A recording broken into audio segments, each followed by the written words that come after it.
रउआ लोगन के बहुत बहुत स्वागत बाटे हमरा चैनल पर। आज हम बात करे वाली बानी बहुत ही एगो कॉमन टॉपिक पर, जौन की आए दिन हमनी के परेशान करत रहेला। खांसी तो लगभग सब केहू के भइल ही होई। रउआ लोगन के ना भइल होई तो घर परिवार में भइल होई, देखले ही होके हम लोगन। लेकिन कबो ये सोचले बानी लोगन कि आखिर खांसी होला काहे, कि कैसे शुरू होला खांसी, और हो जाला तो का करे के बाटे, कब डॉक्टर के पास जाए के बा, और एमे का का दवा चलेला और एमे का ना करे के रहेला।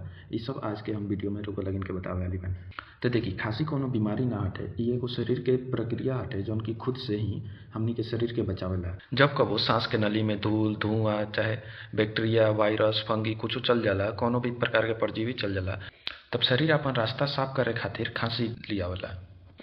तो मोटा मोटी खांसी के ये बात भइल कि शरीर अपन खुद से बचाव करेला, और एकर मतलब ये होला कि शरीर हमनी के जागल बाटे और अपना सुरक्षा में लागल बाटे।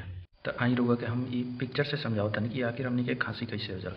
जैसे ही हमनी के शरीर हो गए, तो शरीर के अंदर कोनो भी प्रकार के धूल धुआं चाहे कुछ भी अगर जैसे जाला, तो ई हमनी के सांस के नली में आवेला।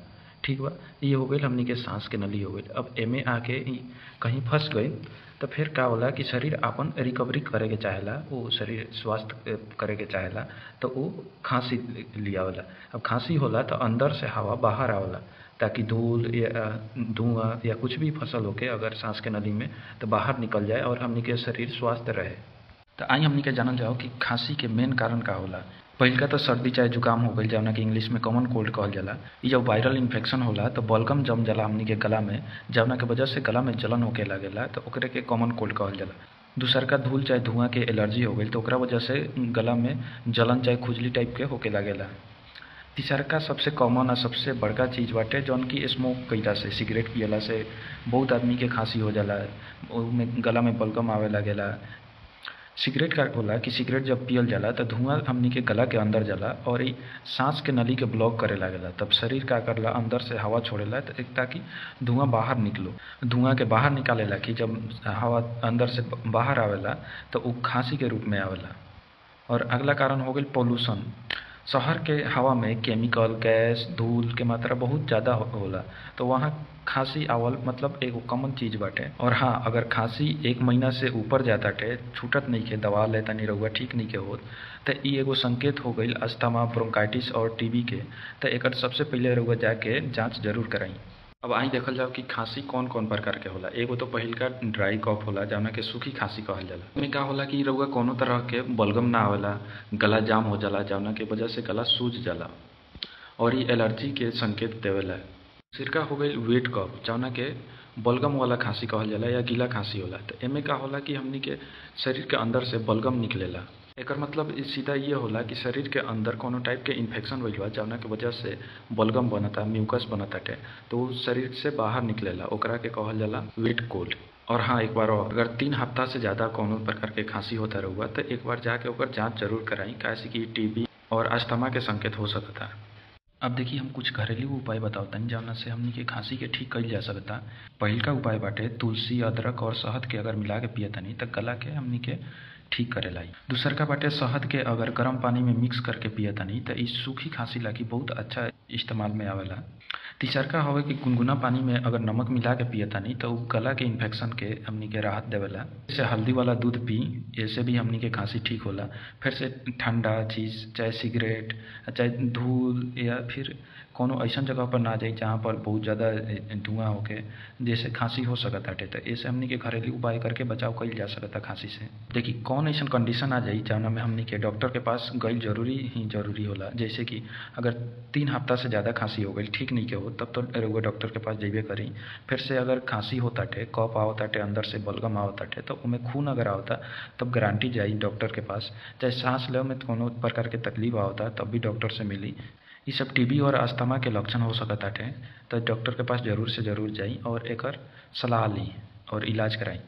अब देखिए, एकर जांचे के प्रक्रिया का होला। तो सबसे पहिलका तो मेडिकल हिस्ट्री देखल जाला। एमे सबसे पहले डॉक्टर रउआ से कुछ सवाल पूछियन, जैसे खांसी कब से बा, कुछ दिन की हफ्ता की महीना दिन से, या फिर बलगम आवता कि सूखल खांसी बाटे, बलगम में कौन प्रकार के खून तो नहीं आवत, सिगरेट पिए नी, दारू पिए नी कि ना पिए नी, जब से खांसी आवता तब से बुखार लागल बाटे कि नहीं लागल, वजन घटता कि बढ़ता, पसीना आवता कि ना ठीक से जब से खांसी आइल बाटे। तो ये सबसे डॉक्टर रउआ से पता लगावे के चाहेला लोग कि रउआ इन्फेक्शन भइल बा कि ना, टीबी, अस्थमा या कोनो प्रकार के ए टाइप के बीमारी भइल बा कि ना, जौना से हमनी के खांसी आवताटे। कुछ शारीरिक जांच भी होला जौना के फिजिकल टेस्ट कहल जाला। जे डॉक्टर रउआ छाती पर स्टेथोस्कोप लगा करके कान में सुनियन कि केंगा आवाज आवताटे कि ना, फेफड़ा के घरघराहट ओमे सुनाई देता कि ना ठीक से, चाहे गला में सूजन चाहे लाल बाटे कि ना, वो से भी पता चलेला खांसी का दिक्कत बाटे। चाहे जैसे नाक बंद हो गई, साइंस इंस्पेक्शन तो नइखे हो गई। अब देखिए एमे लैब टेस्ट भी होला, जेमे पहिलका होला स्पेक्ट्रम टेस्ट जौना के बलगम जांच कहल जाला। एमे टीबी चाहे बैक्टीरियल इन्फेक्शन के जांच कइल जाला। फिर दूसरका होला चेस्ट एक्सरे जौना में फेफड़ा के इन्फेक्शन, टीबी चाहे फिमोनिया के पता चलेला। तीसरका होला स्पाइरोमेट्री टेस्ट जौना में सांस लेवे के क्षमता के टेस्ट कइल जाला। एमे अस्थमा चाहे सीओपीडी के कोनो प्रकार के अगर बीमारी होता तो ओकर पता चलेला। और लास्ट होला एलर्जी टेस्ट जौना में ब्लड टेस्ट होला और ऐसे पता चलेला कि हमनी के एलर्जी बाटे या फिर इन्फेक्शन तो नइखे। और कुछ स्पेशल केस में स्पेशल जांच होला जौना में अगर खांसी बहुत जिद्दी बाटे, जल्दी छूटत नइखे, तो ओमे सीटी स्कैन होला, ब्रोंकोस्कोपिक होला जौना के फेफड़ा के अंदर कैमरा डाल करके चेक कइल जाला। एक छोट माइक्रोस्कोपिक कैमरा होला जौना के नाक के थ्रू चाहे मुंह के थ्रू अंदर डालल जाला और काफ़ी फ्लेक्सिबल होला जौना की वजह से काफ़ी इजीली अंदर चल जाला। और कैमरा होला ओमे, तो ओमे देखल जाला कि कोनो प्रकार के इन्फेक्शन भइल बाटे या कुछ सांस लेवे के नली में फंस तो नइखे गइल जेकरा वजह से खांसी होता। और लास्ट होला जीईआरडी जौना में गैस्ट्रोइसोफेगल रिफ्लक्स डिजीज के जांच कइल जाला, जौना से पता चलेला कि खांसी पेट के एसिड से तो नइखे आवत। तो आई हम एमे रउआ के हम दवा बतावतानी जेमे कौन कौन दवा यूज कइल जा सकताटे अगर रउआ खांसी हो गइल बा। तो एमे पहिलका इस्तेमाल होला डेक्स्ट्रोमेथोर्फन सिरप जौन की सूखी खांसी खातिर इस्तेमाल कइल जाला। फिर से दूसरका होला जिंजर आ हनी सिरप, ई भी सूखी खांसी खातिर इस्तेमाल कइल जाला। लास्ट होला वार्म वाटर जैसे गर्म पानी आ फिर से शहद के इस्तेमाल कइल जाला। दिन में 2 बार से 3 बार पियल जाला। इहो सूखल खांसी ला के इस्तेमाल होला। अब हम रउआ के बतावतानी गीली खांसी खातिर का इस्तेमाल कइल जाला। तो एमे एम्ब्रोक्सोल और गुआइफेंसिया एक सिरप आवेला, ई दोनों के कॉम्बिनेशन में ओकरा के गीली खांसी में इस्तेमाल कइल जाला। चाहे भाप लियाला चाहे गुनगुना पानी में नमक डाल के गलारा कइल जाला। तो यही रहा हमार खांसी पर एक शॉर्ट वीडियो। रउआ वीडियो कैसन लागल कमेंट करके जरूर बताई। हमारे चैनल पर पहिलका बार बानी तो चैनल के जरूर सब्सक्राइब करी और पूरा वीडियो देखेला कि बहुत बहुत धन्यवाद।